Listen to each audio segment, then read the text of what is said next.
We're here, Father Jeffrey. Welcome. Thank you. Welcome to you too. Thank you very much. Welcome to all our listeners. I hope you've had a restful day, a very restful day. What about you, Father Jeffrey? Have you had a restful day? I don't think that's quite the adjective that is most appropriate, but I'm here now and ready to rest with you. Wonderful. Well, our guest today, as you may have surmised, our lovely listeners, our lovely audience, I should say, is Dr. Nicole Roccas. So before I bring her on, it's always tradition, I'll read a bio of hers, and then we'll bring her on to join in the conversation. So, Dr. Nicole Roccas is a communications professional who has worked in both academic and nonprofit environments. She is also an adjunct faculty member at the Orthodox School of Theology at Trinity College at the University of Toronto. That's with you, Father Jeffrey. Mm-hmm. Nicole has been a contributor to Ancient Faith Radio since 2015 as host of the Time Eternal podcast and blog. Her first book is Time and Despondency, Regaining the Present in Faith and Life, which is from Ancient Faith Publishing in 2017, which explores the relationship between human perceptions of time and the spiritual sickness of acedia. She has her PhD in history from the University of Cincinnati and has attended Holy Merbear's Orthodox Mission in Toronto with you, Father Jeffrey, and has also come to St. Maria's in Hamilton with me. So without further ado, we're going to bring on our friend, Dr. Nicole Roccas. Hello, welcome to the podcast. Hey, hi. Glad to be here. Welcome You forgot to introduce my dog, who will undoubtedly be interrupting us at some point. His name is Felix. Yes, Felix the dog. He also has many accolades. He has many accolades, but they're too numerous to name at this time. Does he have his own podcast, though? No, he does have his own Instagram. Right. Yes, I've heard about this. Yes. Yeah. Well, our topic is Sabbath. And what does it mean for an Orthodox Christian to observe the Sabbath? We often think, Sabbath as a Jewish practice. But, Christianity has those Jewish roots. And, we might even know certain Christians who might observe Sabbath, that are in our lives or things like that. We might even know certain groups like Seventh-day Adventists who actually purposely go to church on Saturday to observe the Sabbath, which is their understanding of the inheritance of that Jewish tradition into the Christian life. So, Nicole, you are doing currently a series on your podcast, Time Eternal, exploring the Sabbath. And I'm wondering if you could, before we get into the nitty-gritty of our conversation today, could speak a little bit about what inspired you to do a series on Sabbath and what inspired you to bring particular guests on for the series as well? Yeah, so the mini-series is called A Time for Sabbath, and it's within the Time Eternal podcast. And my inspiration, I suppose, was my own experience over the last few months, really since Pascha, I would say in May. That would have been in May, I think. Of gradually adopting a sort of Saturday Sabbath ritual in my own life. And I didn't set out to do this purposely. At first, it was kind of just for mental health reasons, just needing to conscientiously take a break on Saturdays from work, from social media, from screens, that kind of thing. But it blossomed from there into a much more intentional act of stepping back, even from like buying things, from working on my own writing, which isn't like technically work, but it is something that I attach a lot of ambition to, I suppose, and a certain work-like attitude, and also like stepping back from housework and things like that on Friday night into Saturday, in order to spend time with actual people in community and spend time with God and spend time being restored myself on a physical and emotional level. So that kind of was happening in my life and sort of parallel to any, it wasn't an intellectual thing. I didn't like read a bunch of books and then was like, oh, okay, this seems really spiritually, like a spiritually rich thing to do that I should do. It just sort of happened and really was life-changing and has been life-changing. It's completely reoriented my week. And it's also given me a different and what feels like a deeper place to approach God in the rest of my life from. And so I was like, well, I have this podcast all about time. And this has been one of, to date, the most paradigm shifting experiences with regard to the sanctification of time in my own life. So why don't I explore this? I have had a few people in my life that came to mind that I thought would be really interesting to talk with about the Sabbath. I had a few books that I'd always wanted to read. And just, yeah, it's just been a chance for me to like explore in a non-linear or strategic way different topics and conversations around the Sabbath, and hopefully help others as well take a look at their own lives and also their own inner lives with regards to the topics of rest and busyness and what our why is as individuals behind all of these things, because they have a huge bearing on how we live out our faith. So that's a time for Sabbath. Yeah, well, thank you for sharing. And before I turn it over to Father Jeffrey to kick off the nitty-gritty of our conversation, I do want to let our audience know we love it when you ask questions in the chat. We love it if you would maybe share a little something about a question or a comment about the Sabbath.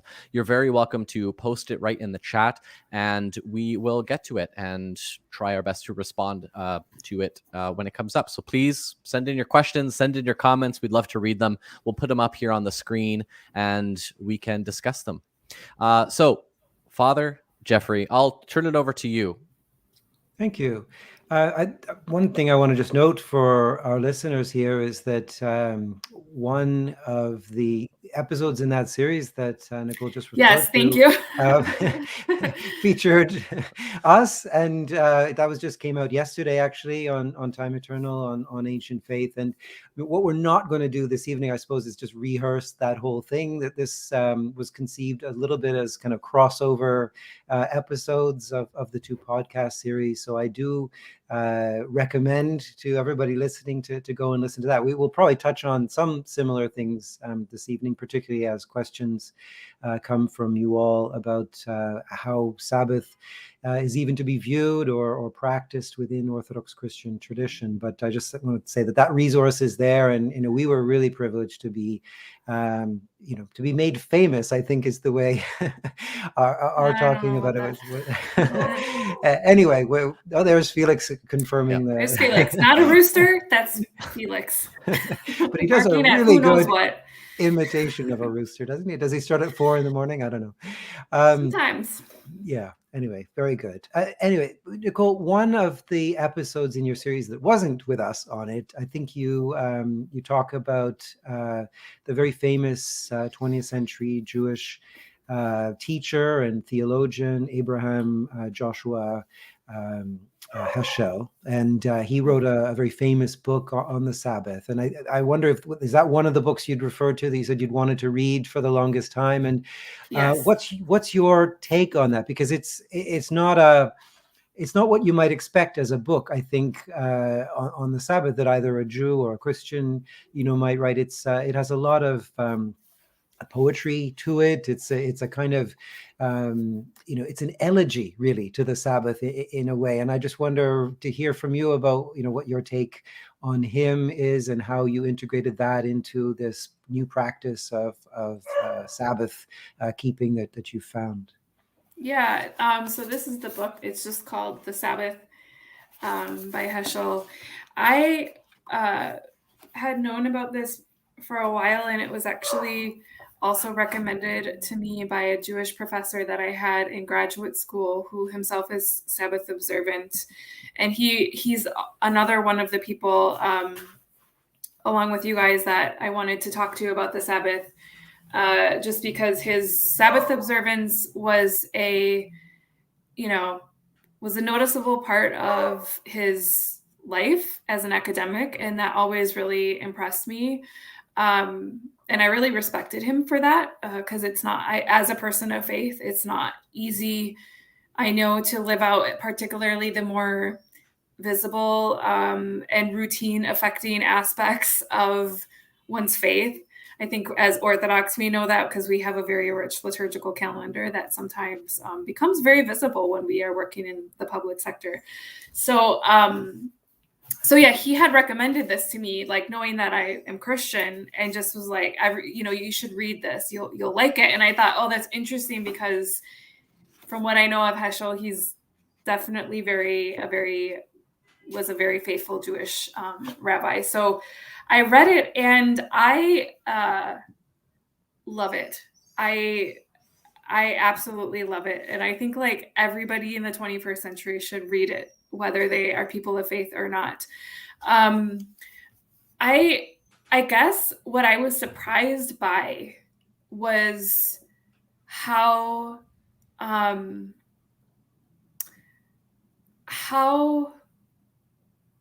well his words speak to, like, as an Orthodox person, I found the vocabulary so similar around the sanctification of time.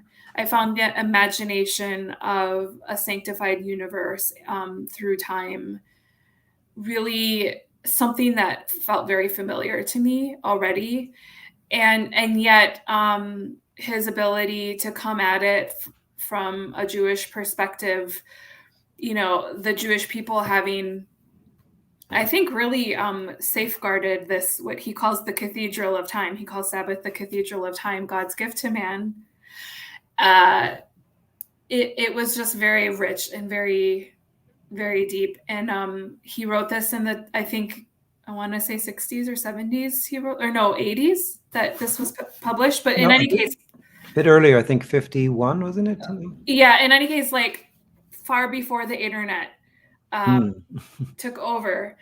And so it's a tiny bit dated, like, but they have this evergreen ring to them, and are like even more, his words are even more important for an age of internet and digital media.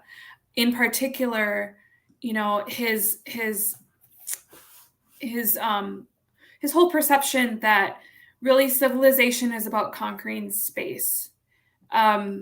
We conquer the world of space through our quote unquote civilizing influences. That's kind of a loaded term, but through our acquisition of wealth, our acquisition of power over human subjects, over the environment, over the economy, over like physical materials that we engineer into these hyper commodified goods.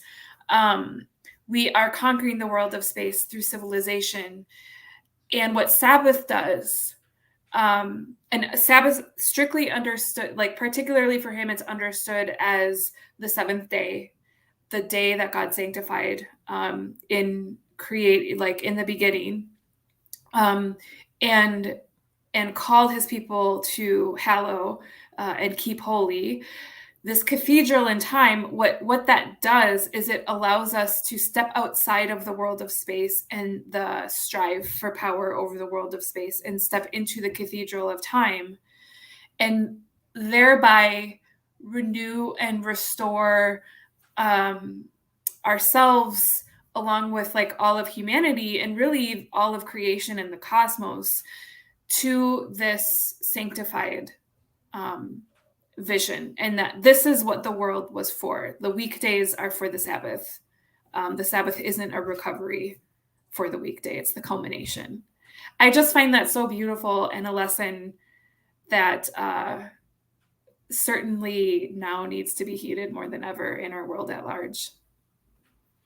Yeah, and that whole kind of treatment of space and time is absolutely fascinating. And even the way he talks about, that Judaism is primarily concerned with holiness in time, rather, not going and kind of erecting big cathedrals and temples, and even though we think of sometimes as land and throne in Zion and temple and so forth, but actually Judaism rarely and only briefly possessed any of those. Through most of the history of Judaism, it's been about what you can do in time, because the place, the space is beyond it, is the project of all of civilization or what have you. So this idea that ultimately what we're intended for is to kind of occupy this sanctified kind of time, this time where God can be present and everything. And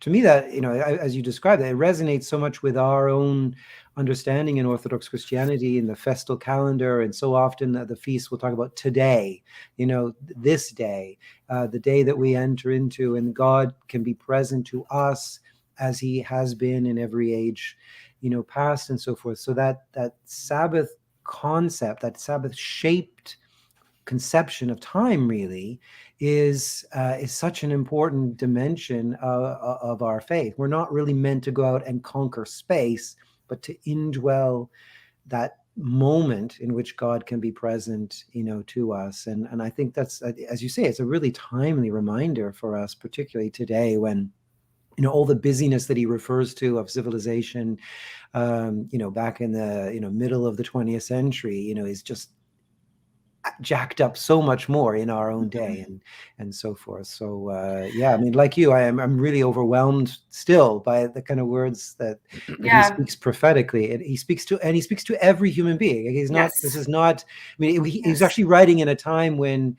Jews in the United States, where he was teaching, were kind of avoiding overt following of things like Sabbath and other aspects of Torah and everything. And he could have come at this in a completely different way and said, leaned heavily on the rules and on, like you have to do, yeah. But instead he wrote this, which is like this marvelous elegy to what it means to be a human being. And so all the more kind of strength to your whole rediscovery of this now in our own time, and time really, and the world that we live in, where this has universal application, right? And so we'll have to talk about how does that integrate then with an Orthodox Christianity. And I was just going to speak to that, because I found myself wondering, like, almost like, wow, this is amazing. Like, okay, what do we need Christ for? Because and I mean that sarcastically, but it really is, it really is a beautiful concept and a life-giving concept. And I just, one side note, like to refer to something that I wanted to bring up before I get to how I think this works itself out within an Orthodox framework, is what I really appreciated about this book is the theme of delight. And he just evokes this sense of delight in the Sabbath that I don't think we often think of when it comes to the Sabbath, particularly when we picture whatever we may know about Jewish observances of the Sabbath and how that might translate to a Christian practice. But he points out that this is a day to delight. It's not a day to mourn that, the things that you can't do or aren't supposed to do or have to step back from. It's a day to open up space for delight in the creation, delight in the presence of God, in the kind of world he's given us in time.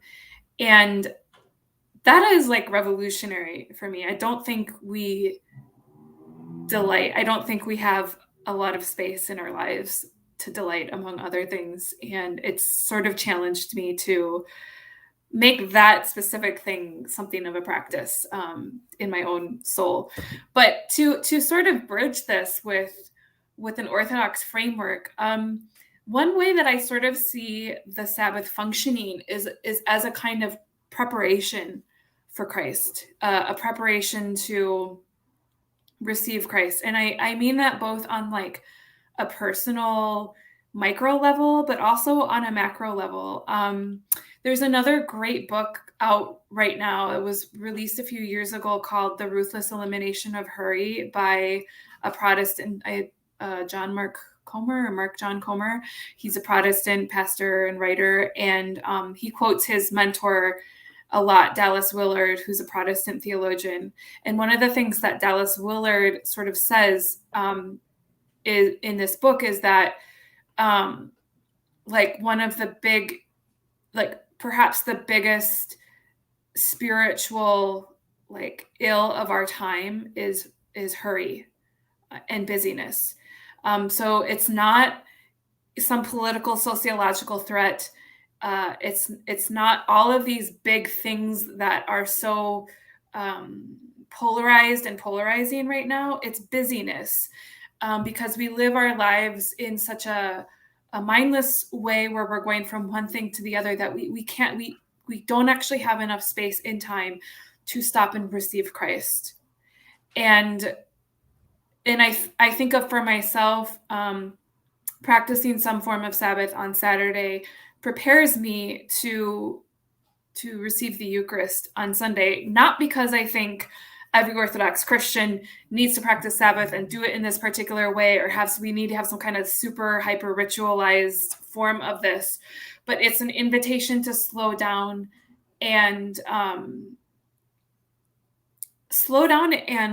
take a look at myself and my life and be still and stop my own efforting and my own muscling my way through my life and be ready to meet with Christ, encounter Christ in the liturgy on Sunday mornings, which is not the only day we should necessarily be in the liturgy, but it happens to be the day when I think it's the Lord's Day. And so that is like what I sort of prepare myself for.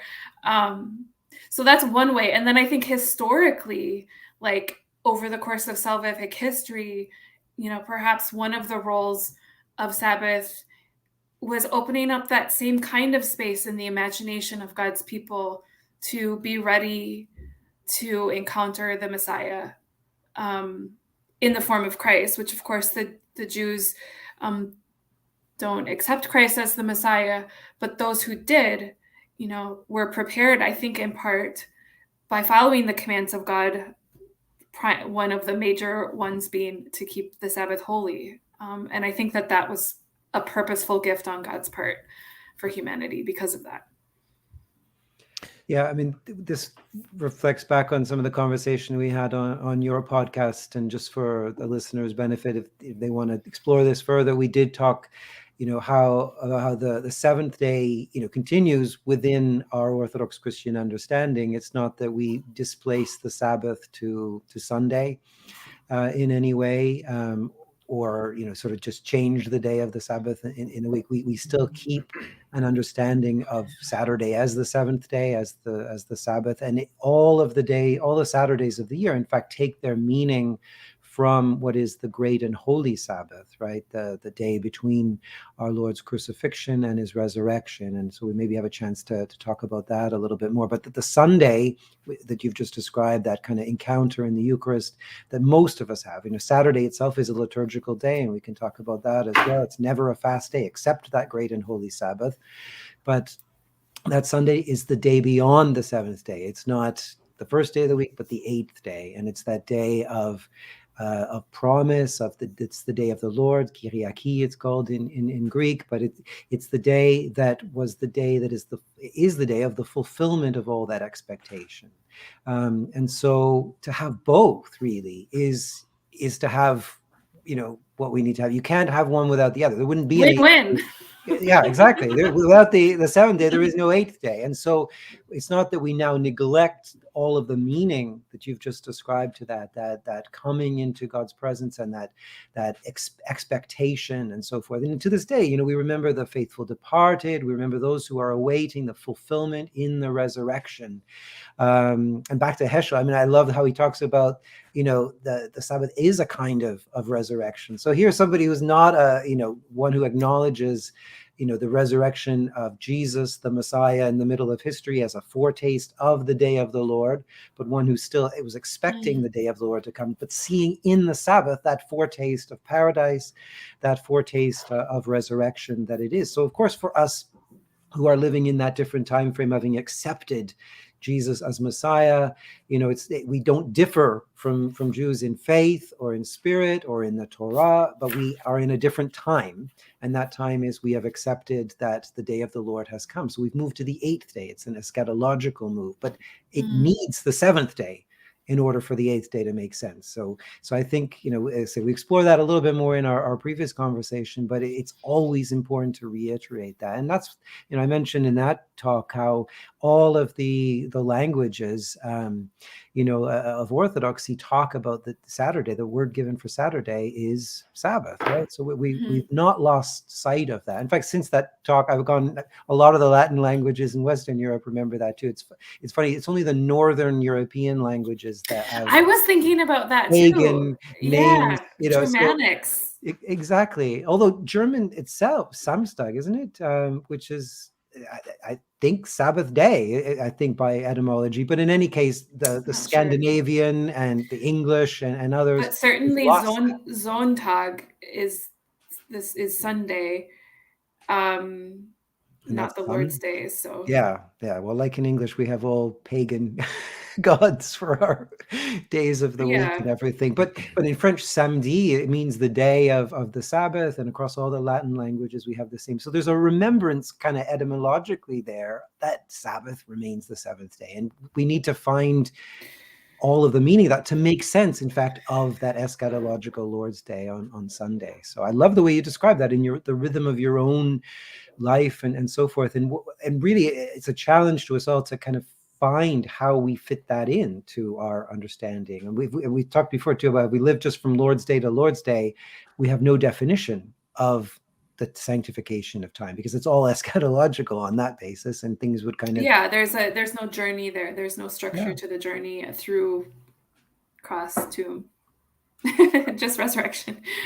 And I think it's a little ironic that with something like this, as with so many other things, so many other beneficial things to our soul, is like it takes a little bit of effort, actually a lot of effort, to move in this kind of direction. It takes effort to rest and to create space and wherewithal in one's life to engage in that rest on a regular basis. And I think that's what keeps many of us from doing this. We feel like that effort is impossible for us, and B, we feel like if it takes effort to rest, we must be doing something wrong. Like if it's not easy, then it must not be rest. I have a question. It's sort of like a little bit of a thought experiment, but I want to get your take on it, Nicole, and then maybe Father Jeffrey after that.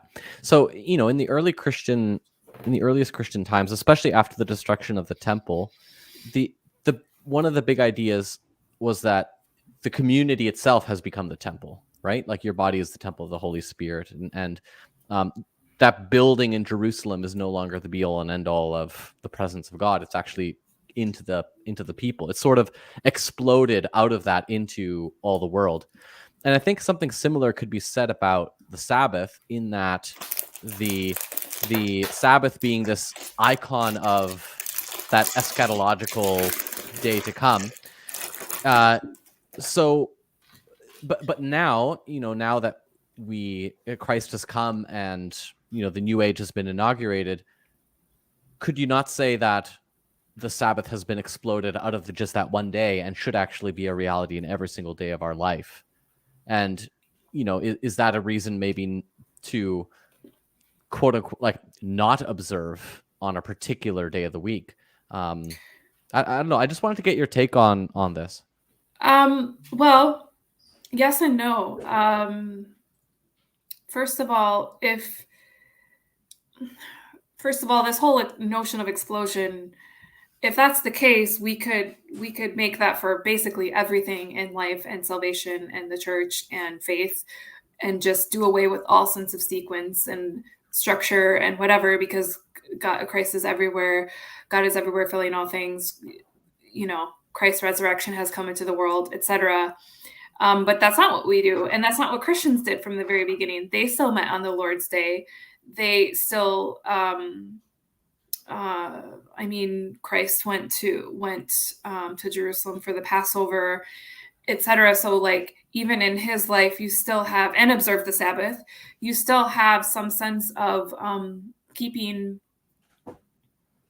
of sanctifying time in this way. And, I think, looking at this from a human perspective, I think that one of the reasons for that is because we are human and we live in a world of time, and our brains process things in a sequential way. They perceive reality in a certain way. We perceive, the present moment as the moment in which we can act and encounter Christ. The past is not one that we can sort of embody in the same way, nor the future. And so while Christ has exploded, and maybe that too has bearing on the Sabbath, not just the Sabbath, but maybe all of time and all of the times that we recognize as holy, there's also something to be said for going through the process and going through the journey, because that's what was given to us. And also, coming from someone who was raised in an evangelical context, my sort of worry sometimes is like, there's always this danger of reverting to a kind of minimalism when every day becomes holy. And certainly every day is holy, but when we fail to walk the journey of faith through all the times, every day starts to become, instead of every day becoming mystically holy and the explosion of Christ all over the place, every day sort of comes back down to a purely human, imminent flattening of time way. That's how we begin to experience time. And so again, the act of sanctifying time, whether it's through the Sabbath or feast days or fast days or whatever, is to me inviting Christ and the story of Christ and the journey of Christ and the journey we take with him into time, perpetually. And I think as humans, we need that. Certainly I do. I know I do. Mm-hmm, mm-hmm. Yeah, I agree. And I think I'll push back a little bit on what you're suggesting, again, from Heschel, who distinguishes, space and time, and probably contra Albert Einstein here, right? But he goes right back to creation, in his description of this. It's the time, it's the day that's called holy. Creation is called good, but the first thing that is kadosh in the Hebrew, the first thing that is hallowed, sanctified, and called holy is the seventh day. So, and this is, I think, reflective too of an Orthodox Christian, kind of way of looking at things. If you think about even in the New Testament, when Jesus speaks to the Samaritan woman at the well, and there's a whole discussion about holy places, right? This mountain or in Jerusalem and everything. And Jesus says, well, there's a time is coming. A time is coming when neither this place nor that place, kind of matters. So the places somehow are secondary in all of this. The time is what's important. And of course, there will be a time when God will be all in all, and everything will be the eighth day, but maybe not. Maybe something of what Nicole's just said about, the being human is to go through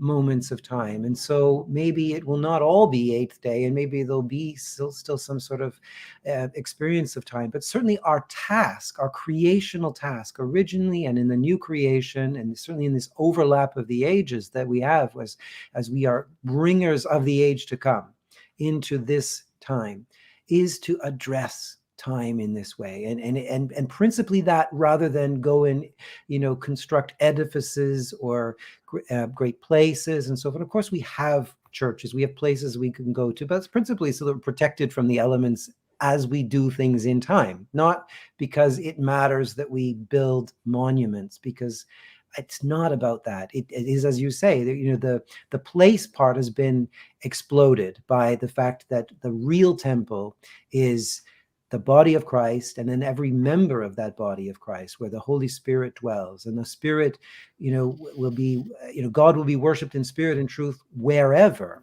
But the whenever matters extraordinarily, and it's where it's finding the presence of God in every time that matters. And the concept of Sabbath, which is that place of rest in God's embrace, and that kind of conjunction of divine and human time, is extraordinarily important for making that project work. And that it really is mostly about what we do with time rather than what we do with space in this life, because the space thing is kind of taken care of by, as Nicole alluded to earlier, civilization and human activity anyway.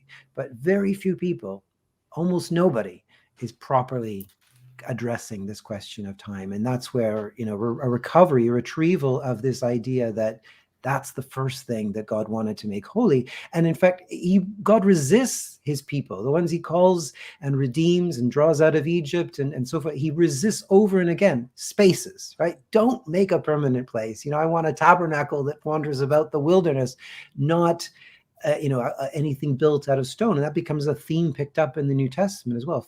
St. Stephen's famous sermon in Acts is all about God not dwelling in houses made of stone. He dwells in the time that we afford him, the cathedrals of time that we are supposed to be the architects of. And if only we could do that and allow him to take up that place within our lives. Although not to say that there isn't a time and place for expressing the incarnation through icons and the blessing of space. It's not that we're antithetical to space, certainly not, especially in light of Christ and his indwelling of the world of flesh. But yeah, I really like what you're saying. So we have about 7 minutes or so left in the public side of this live stream. And for those watching that are not patrons, you're only going to get the first half of our entire conversation with Nicole. Me and Father Jeffrey, we run our main show probably is just on our Patreon. It's our private podcast. So you can go on patreon.com/enactingthekingdom. You can pick a tier of support. You could support the show because we don't have to do any advertisements on this. It's the way that we keep afloat. And you'll get access to our whole year-long backlog at this point of episodes. Where congrats. I ask Father Jeffrey all of my questions, and he answers them perfectly every time. So if you wanted to know the answers to anything, just become a patron, and life will become very easy for you.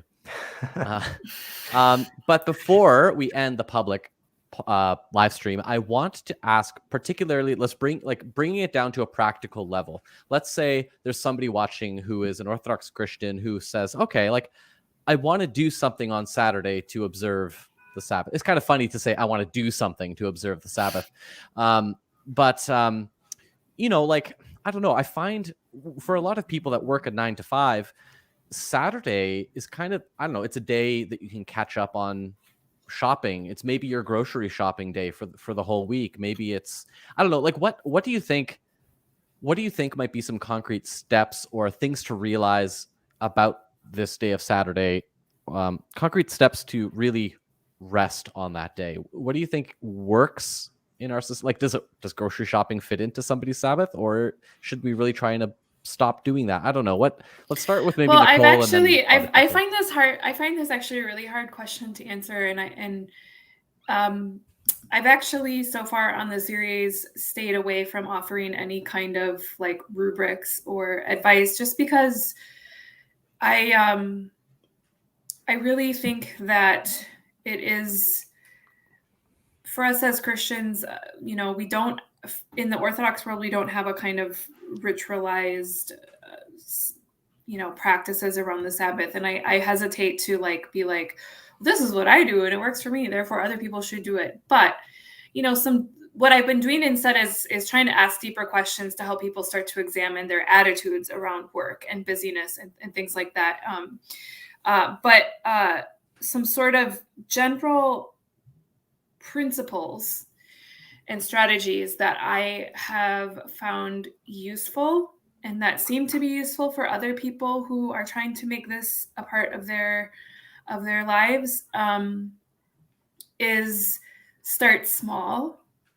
And so even, if it's a part of a day or even shorter than that, to start somewhere and to have maybe a vision in your mind of what you would like it to be, what a realistic Sabbath could one day look like for you, and sort of move in that direction rather than trying to do everything all at once. And when I was talking to my Jewish professor, I haven't yet aired that interview, but even he was saying he didn't grow up observing the Sabbath, and he, as a young adult, he had to build up gradually.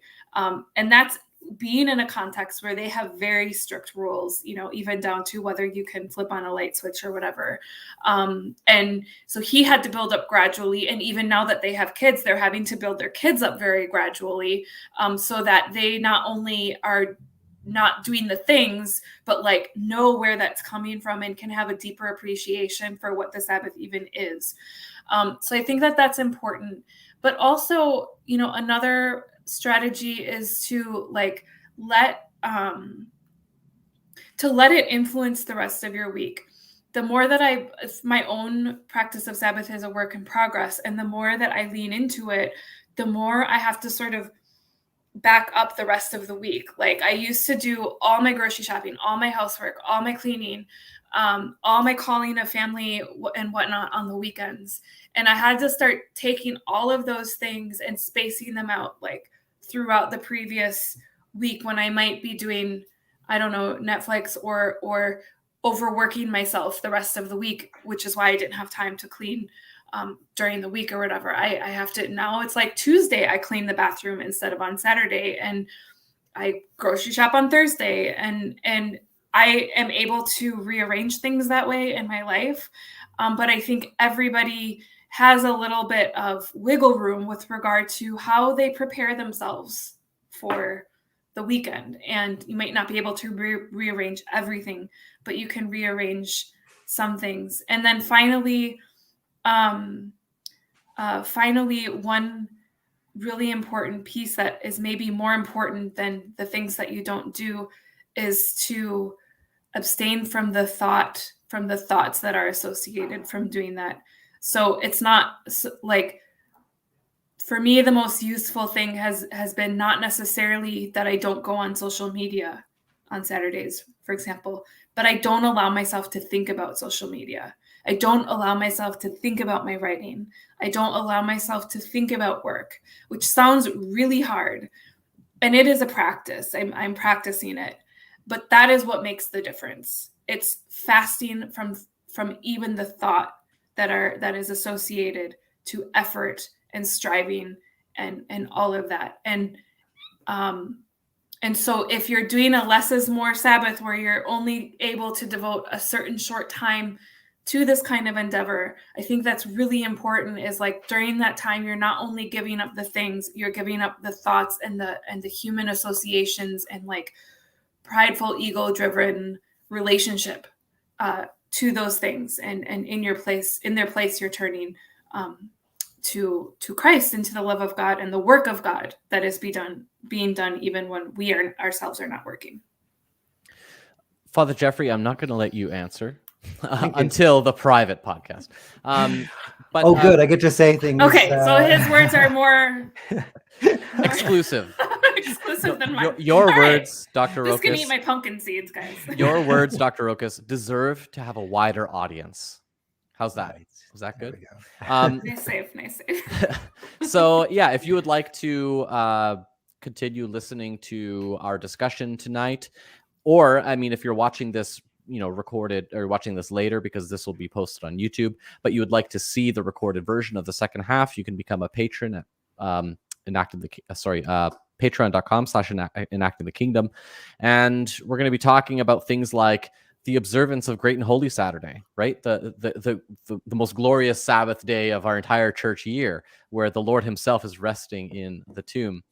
And we will also be talking about the liturgical customs in the Orthodox Church of every Saturday that comes up, and how we can connect that to our practice of Sabbath. We do have a question coming in here, but I think we might take that for our private podcast if that works, because we are over time. It is current, so we'll be meeting at 8 o'clock. So we have a 15-minute break. We'll meet at 8 o'clock for the private podcast. Thank you, everybody, for joining. Thank you so much, Dr. Roccas. Thank you, Father Jeffrey, and thank you to all our audience. And hopefully we'll see you in about 15 minutes over on Patreon. All right, bye for now. Bye.